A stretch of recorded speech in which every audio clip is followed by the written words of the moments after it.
Oh, I do think that white people are absolutely jealous of black people, specifically with the community, and also with like fashion and music and everything else that is appropriated. But by design of what whiteness is, it inherently lacks community. And I think we're absolutely jealous of that. And I've heard biracial people say that they do see that difference in their own families. Why do white people resent black excellence? Let's talk about it. Not all white people are racist, obviously, but there is a specific subset for whom black excellence seems like a personal affront to them, right? It really bothers them when black people succeed. Hello, brothers and sisters. I really hope you're all doing fine from wherever you're watching me from. Now, the myth and the idea of white superiority has started collapsing, and this is going to affect most of the white folks. Now, most of them cannot afford basic commodities as we talk. They voted for a government that has turned them down. They voted against their own interest, and whatever has remained of them is to be obsessed with the black excellence. Why are the black folks still silent and exceeding well in this hard economy? So let's watch this video, then have a really quick discussion at the end of it. Thank you so much. Because in addition to European cultures being more individualistic than cultures from Africa, South America, and indigenous North American cultures, the invention of whiteness in America erased a lot of ties to actual culture. So when I say like white people, black community, I'm not talking about like Polish people or German people or Irish people. As I explain in my book, I just wrote the intro and I'm working on the conclusion today. You'll keep me in your prayers. In the course of human history, white is a relatively new term. As we discussed in the introduction to this book, white is a North American term emerging from the 1600s as a term to justify the enslavement of Africans and squelch revolts from poor Europeans and indentured servants. Before this term, Europeans would identify with their nationalities. The Irish, Italians, Germans, French are all very different cultures. Thus, there is not the same communal tie to whiteness as there is for people from other communities. Further, since white was created to be a divider, a separator, it is not a happy identity. It is not something people want to admit they relate to. It doesn't have a rich, healthy history. Speaking as a white American who has conducted national level research on white Americans, we tend to say things like we have German, Irish, Italian, etc. ancestry, even if we have never been to those places. This is because all white Americans have ties to immigration, and because these identities are actual cultures, they do not have roots only in oppression. Now, we know who started colonization, right? So this is the book I'm trying to finish by Monday and send to the editor. There's a free chapter in my bio if you're interested on one of the unwritten rules of work. The book is predominantly about class, but I talk about 3 other identities that you can't talk about class without talking about these other identities, and race is absolutely one of them. The 13th Amendment emancipated enslaved black Americans in 1865, and then the Jim Crow laws kind of wrapped up with the passing of the Civil Rights Act in 1964. So if we do the math, that's about 61 years in which black Americans were able to strive for success in any sort of meaningful way without like the constraints of the law pulling them down. 61 years. If we compare that to white Americans who besieged a land already owned and occupied by indigenous Americans, we'll put that around 1620 when, the Mayflower came here, then that gives them about 425 years to establish success in this country. 425 versus 61. If we compare those two fundamentally very different time spans, like how much did white Americans actually do in all that time? If we are to compare even the poorest and most underprivileged of white America to black America generally, it is clear that white Americans are born way past the start line, right? By that I mean, by like nature of being white in American society, you do benefit from all sorts of privileges. And like, to be frank, you're not exhausted by the horrible experience of facing racism on a daily basis, right? You do have a ton of privileges. So I imagine existing in this bubble of privilege that you like totally deny, the existence of black people for whom success is like second nature when it comes so easily and so readily, even though you've only had 61 years to achieve it. I imagine that's exhausting and frustrating. I imagine it makes people feel super, super inferior and hurts certain people's tiny, tiny little egos. And what do they blame that deep, deep psychic pain on? Well, of course, DEI and critical race theory and affirmative action. So I guess the question is, what might help those white Americans who just so strongly detest black excellence? Like, what will help you? And for that, I would suggest like a lot of therapy, like a ton of therapy. And I would also just suggest that we open the schools, right? We teach people history. Yeah, maybe? Okay, bye. As white people, is our deepest fear that we are inadequate? Or is our deepest fear that Black excellence is powerful beyond measure? It is their light, not their darkness, that most frightens us. We ask ourselves, who are they to be brilliant, gorgeous, talented, fabulous? Actually, who are they not to be?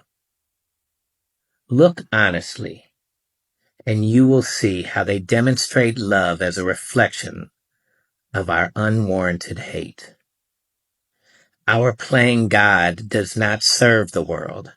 There is nothing enlightened about positioning ourselves and controlling the narrative so that Black and brown folks feel insecure around us.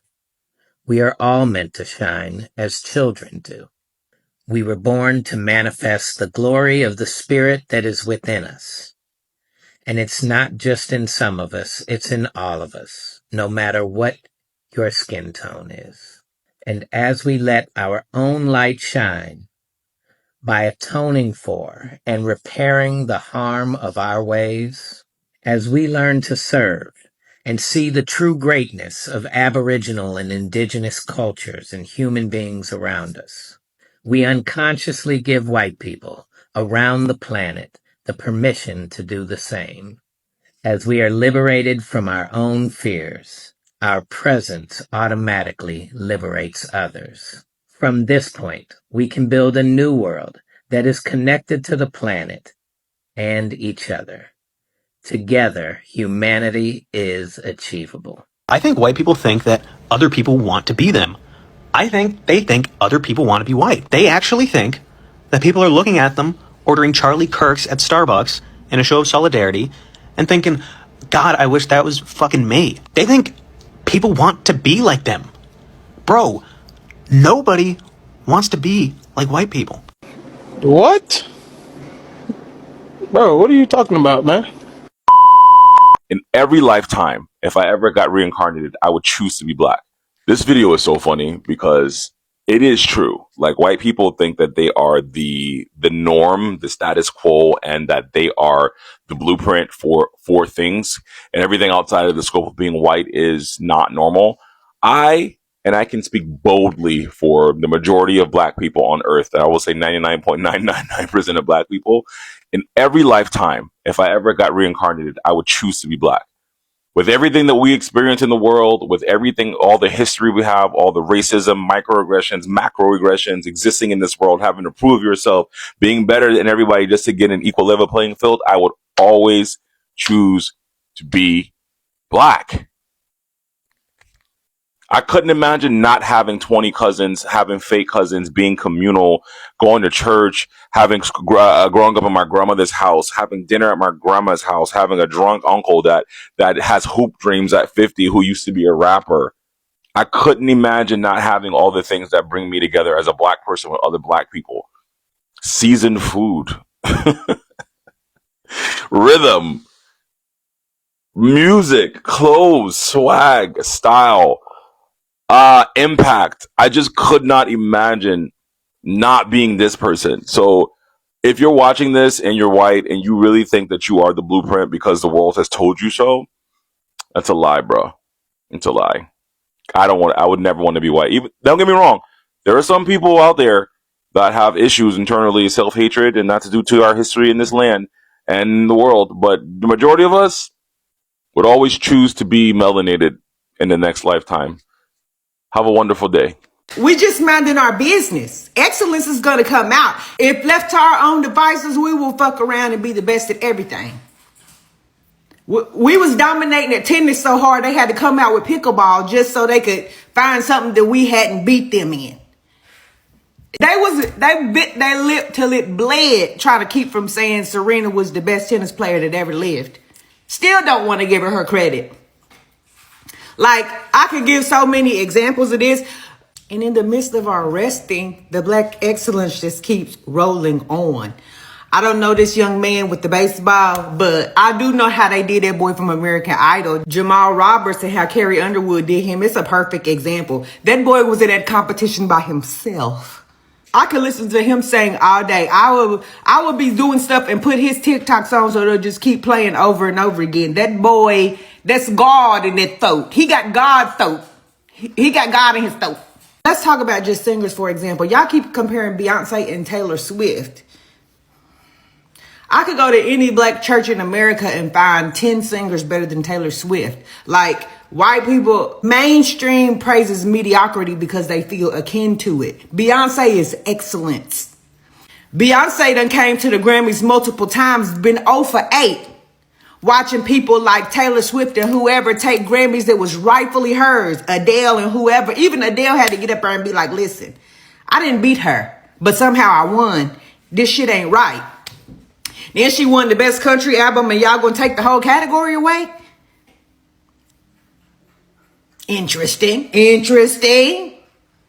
The girl who Coco Gauff beat said she never thought she would lose to a black player because she had been playing so good. She said she's not trying to be racist. You should have said, I never thought I could lose. Why is it stinging extra more because she's a black player? She kicked your ass and you're mad about it. So much that you would turn the hatred on yourself and say, I messed up. I didn't play good enough. I made too many mistakes. You would turn the hatred on yourself because it couldn't possibly be that this young black girl whooped your ass. And that's exactly what she did. Listen, I don't know why people are pissed at us for having a good time. I hope they never find their way to help me find my draws side of TikTok. Because I don't know what's going on in Mississippi right now, but they down there cooking, baby. They down there cooking. They done sent Jamal to American Idol. They over there looking for their drawers in their neighbor's bedroom, all kind of things. If y'all end up on Help Me Find My Draws side of TikTok, you're going to get stuck there for about an hour or two because, listen, it's hilarious. The whites don't even see you as American. They see you as second-class citizen from Africa. This is why they call you African American. The difference between black Americans and Africans is we don't give a fuck about what white people see us as or what white people think. We do not care. We don't worship whiteness. Not in 2025. When they threatened us with segregation, majority of us said, bring it on. We don't give a damn. We not walking up to them. White people care about black people in America way more than we care about them. We're not trying to get invited to their cookouts. We're not trying to force ourselves in their spaces. Not in 2025. That's not what's happening. White people are constantly minding our business and coming up to us and asking us questions and wanting to be included and wanting to be invited and wanting to know what we got going on. Have you ever seen Karen videos? White women, they be obsessed. Obsessed. Utterly obsessed. We do not worship white people like y'all. A lot of y'all uphold white superiority. You ever want to see what leave it up to one of y'all. We don't do that bootlicking shit over here. We don't care what they think or what they consider us. We know what's on our birth certificates. I know what it says on my passport. I know where my lineage comes from. I know where my ancestors come from. It's a psychological mind trick to think that white people are fucking superior to you. There ain't no motherfucking white person superior to me. That hatred, that shit is love. Love and hate lives on the same spectrum. They love us so fucking much. They're so obsessed that it brewed into hate. A lot of it is envy, jealousy, admiration, inferiority. Not all. Spread love is the Brooklyn way. The fuck? Child, let's go ahead and keep it a buck. They got what they wanted, but they lost what matters. Baby, you can see it plain as day right now in America. They wanted control. They wanted domination. They wanted to win at all costs. And maybe, just maybe for a season, they got it. But in the process, they lost what they could have had. Peace, trust, community, joy. They stacked up wealth, built empires, drew borders, wrote laws. But what good is it if you're still miserable? That's why America is supposed to be the richest nation on this earth. Or so they think. And one of the saddest. Depression up, anxiety up, loneliness epidemic. Baby, you can win the game and still lose your soul.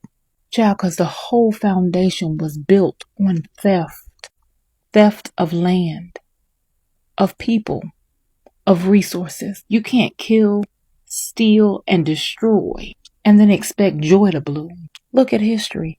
Colonization left Europe with castles, but no culture. America with wealth, but no rest. Violence buys control, but it bankrupts the spirit and begets more violence. And now you see it everywhere. Mediocrity, dressed up as greatness, always comparing, always guarding, never satisfied. Look at the politics, the fear, the obsession. Baby, that's not strength. That's insecurity. When your power depends on crushing others, you're never free. You're just trapped in fear. But us? Ooh, child. Even with the weights on our ankles, we still choose life. We choose joy, family, music, church, block parties, cookouts, art, invention. They tried to bury us, but we built gardens. Concrete roses, baby. They tried to break us, but we built rhythm. And baby, you can't colonize the sound of laughter around the table.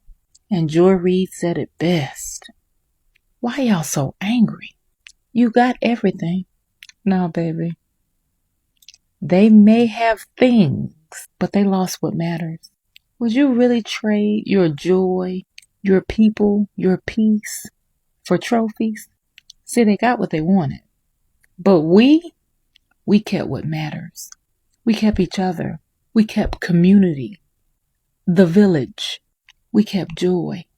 And that's the reason behind the anger. Because our joy is the one thing they can't recreate, can't manufacture, can't steal. Baby, the ancestors knew what they were talking about. And as my grandma would say, this joy that I have, the world didn't give it. And baby, the world can't take it away. Y'all, we're going to be all right. Happy Black History 365. And I'll see you next time. You know what I think we need to do? We need to start teaching our children the same thing that they are teaching their children. They're teaching their children to white people. They're teaching them how to be from a small age. And our little white children are growing up and going out into this world not prepared, feeling guilty, thinking that there's something wrong with them.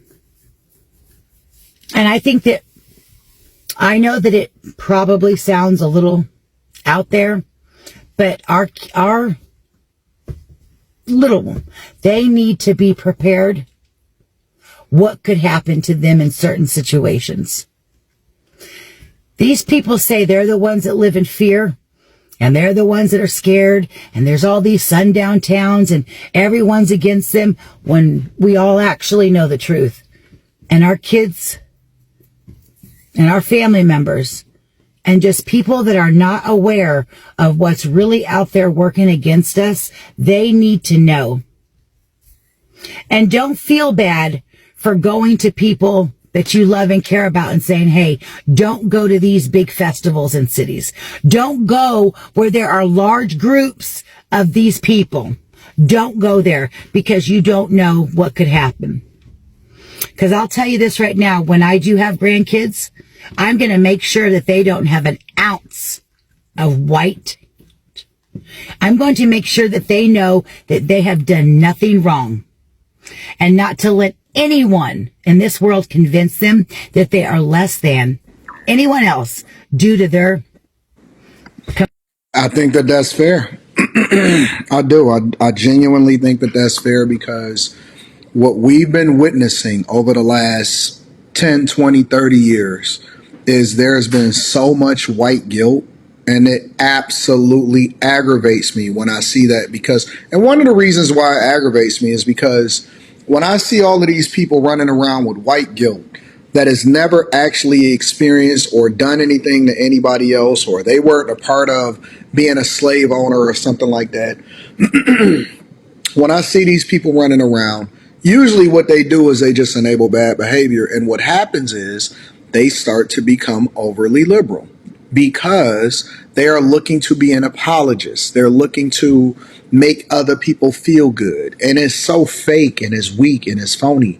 And instead of people being able to take ownership and a responsibility for their circumstance, we just enable other people to continue to hate more. The problem with white liberals when it comes to the Black community is that they don't even realize that they're doing more harm than good. And I firmly and wholeheartedly know to be true that for most of them, it's coming from a loving, compassionate, kind-hearted place, but it's still objectively causing harm. The white liberal sees the Black community as a community that needs to be safe. We need to add further protections for the Black community. We need to rewrite laws for the Black community. We need to hand out government assistance, to keep helping the Black community. When all that's doing is keeping them in a self-destructive cycle. Rely on handouts, rely on the government, rely on external help. And I'm sorry, but this is a form of bigotry. It's not your intention, but it's backhanded and it's there. You can't succeed without my help.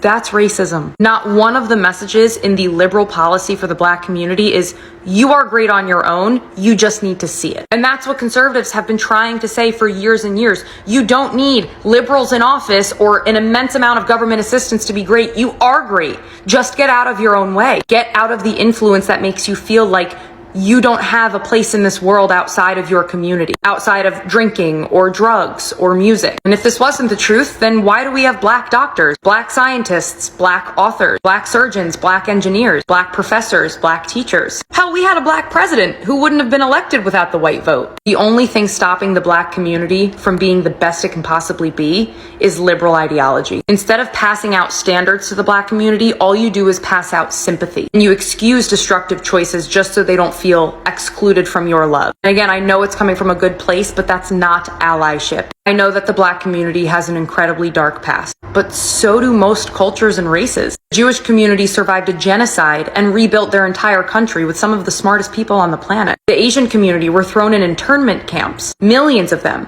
And they rebuilt, and again, now they're dominating most of our professional world and our universities. There is no reason that the Black community cannot do the same. The only thing stopping them is you, the white liberal, convincing them that without your assistance, they can't rebuild like those other communities did. You convince them every single day that they are too weak, too broken, and too damaged and traumatized to do anything on their own. And you don't think that's a form of holding someone back?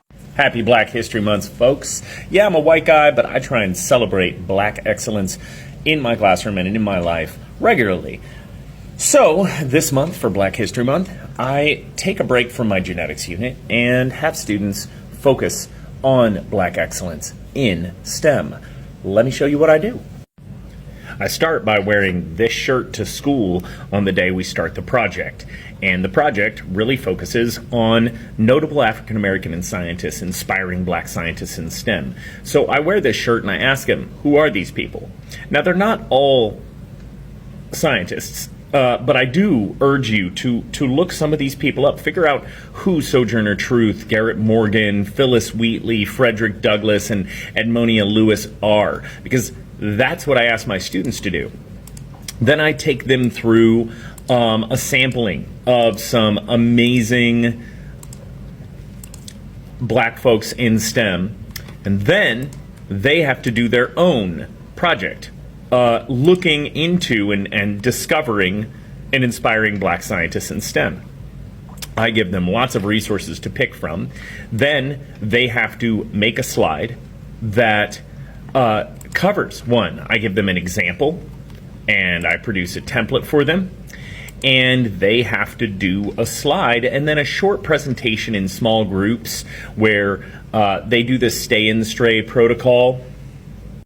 What that looks like is students are going to give tiny presentations to groups of like 5 other students. And what they do is they stay at their computer for one turn and everybody else gets up and strays around. So it's like at each group, one student stays and the other 4 to 5 students get up and move around and go sit down with someone, and that one person who stayed kind of presents about their slide and their scientists. They only have to spend like 2 to 3 minutes doing it, and then I say, okay, let's stay and stray. This time I want the next person to stay and everybody else is going to stray. And that way they do small kind of low stakes presentations. They all get to learn about what someone else researched, and I feel like it really makes it impactful and personal. And again, the presentation aspect isn't big and scary. You're not standing up in front of the class. It's also not boring for everybody, like, oh, someone else. They're moving around, they're talking to friends, and it gives them a chance to really think. Now, what I follow this up with is, okay, we've really looked at African Americans in STEM. Now I want you to do this for yourself. Pick anyone from your racial, cultural, ethnic, national background, or someone of the same, who has similar conditions or background to you, and you're going to do a similar profile on them. Doesn't have to be an African American scientist. So first I focus on Black excellence, and then I say, hey, look at yourself. What about you can you imagine excellence in? And they've already done this for one scientist. Now they're going to go find a scientist. Maybe it's a Asian immigrant. Maybe it's a someone of Hispanic background. Maybe it's someone who is the first person in their family to go to college. You know, someone like that they can identify with, and I say, hey, you pick someone now. It's a great project, and my students generally like it and learn a lot through it. It takes about a week, and I thought I'd share it with you. So, students, I hope you look forward to it, and I hope you have fun with it. Teachers, feel free to use this idea. Hello, brothers and sisters. I really hope you're all doing fine from wherever you are watching me from. Now, we've been seeing a lot of videos online where the white people, some of the white folks, are very upset with the fact that the black folks are doing well and they're not complaining about the economy. Now, we must look back in the historical roots of jealousy and obsession of the black success. You know, most of the black people are believed that they will never achieve excellence in the United States of America, in UK, or in Europe. They were seen as slaves, and they were seen as people who were very inferior, and all they could do is work in the farms and do the dirty jobs for their white masters. But things are now changing, and tables have turned around so fast that we are seeing a lot of black Americans and black people across the world starting to achieve success despite the barriers that they have had in these places, that they were created to contradict everything that is happening at the moment. Now, the myth of white superiority started collapsing, and you can all feel it, you can all see it, that white supremacy, the fact that if you are born white guarantees you to be a successful person because of the privileges you enjoy, is now collapsing. Most of the people who actually were rooting for success in the white community without much effort, they are seeing strange things at the moment. The same governments they have been voting in, the governments that are really cared about their interests, are no longer doing the same. And this shows us how much some of them are now collapsing. They never thought this time was going to come when the black excellence was going to exceed whatever they actually expected of the black community. Now, the idea that black people could thrive on their own exposed the lie that whites are naturally dominant. You know, for a very long time, the black community was expected to beg for loans. It was expected to beg for bailouts from the government. It was expected for them to live on grants and aid from the government. Now, years have gone by and things are changing super fast. The same people who they thought they were must to rely on the government and help from other people are now doing it themselves. Now look at sports. Go look at the NBA. Now go look at so many other things that are happening. Look at athletes Look at very many sports that are taking place. Look at the fields in engineering. Look at the fields in innovations. Doctors, lawyers, nurses, all these fields are now dominated by the black community. The fact that they continue achieving without caring who feels what about them and who does what about them is one very important thing I have come to learn. That there was a lie that the black community could not stand on their own, that they must depend on the white majority to survive, that the benevolent government must come in and help them survive. In the US, the conditions were set for them to fail, but see, they are doing it in a way that no one saw it coming.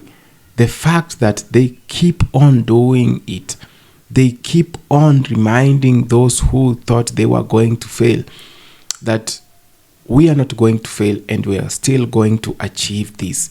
That we are here not to collapse. We are here not to beg you, but we are here to achieve it ourselves. Is one thing that those supremacists never saw it coming. Some of the white folks were taught that being white guarantees power and privilege, and that you don't need to work hard because you are born in a privileged race. You are born a very privileged and guaranteed of success. Now, this is not whatever is happening at the moment, because most of them who believed that that was the case are now begging for help from the government. They are now begging for bailouts because they are going bankrupt. But guess who is not going bankrupt? Guess who is adapted to the hardships that have been in Europe and the US for a very long time? This is one of the shocking moments I've ever experienced. But everyone saw this coming. Everyone did feel this coming. The fact that most of them went to vote for deportations, they went to vote against their own interests. The deportations have turned against them. See, the government is now using the ICE team to deport illegal immigrants. The same illegal immigrants offered a big help in the labor industry. Go look at their farms now. Go look at their stores now. They cannot simply get someone to work for them at that cheaper price. They thought the black community was going to show up and work for them. But what happened? The black community is minding their business and they have their jobs. They do not mind. They do not mind getting to laugh about all that is happening in the US right now. And this tells you a lot, brothers and sisters, that never ever should you go to choose a side in the political class to oppress someone, or to give revenge to someone, or just because you hate them. This is whatever happened in 2024. Most of them, out of hatred, they wanted to punish other groups of people. But see whatever has happened. Most of the white farmers are now crying out for help from the black farmers to the government to bail them out. They are crying, they want laborers in their farms. Their crops are going bad, but there is no one to save them.